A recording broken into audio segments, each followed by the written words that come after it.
Start. अध्यक्ष महोदय, जब कोई देश पराधीन होता है तो किसी भी स्थिति में उससे औद्योगिक विकास संभव नहीं होता। विराम। शासन करने वाला देश यह कभी नहीं चाहता कि पराधीन देश का औद्योगिक विकास हो और वह आर्थिक रूप से समृद्धिशाली बन सके। विराम।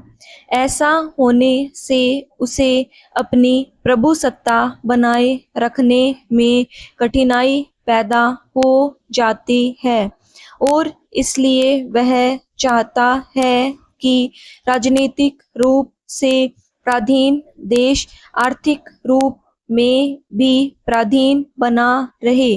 विराम। अपने देश भारत का उदाहरण हमारे सामने है। विराम।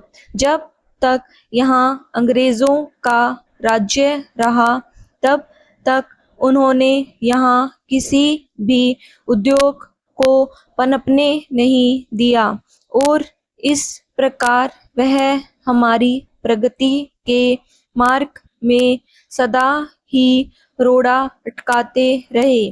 विराम। अभी हाल ही में कुछ आंकड़े प्राप्त हुए हैं जिनसे ज्ञात होता है कि भारत ही नहीं, एशिया में कुछ और देश भी ऐसे हैं जिन्होंने स्वाधीनता प्राप्ति के बाद भारी औद्योगिक प्रगति की है। विराम।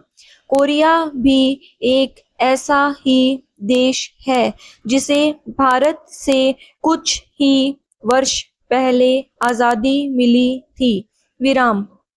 आंकड़ों से पता चलता है कि आजादी से पूर्व 1944 में जहां जितना औद्योगिक उत्पादन एक वर्ष में होता था, अब उतना उत्पादन वह देश केवल 12 दिन में कर लेता है। विराम। एंड।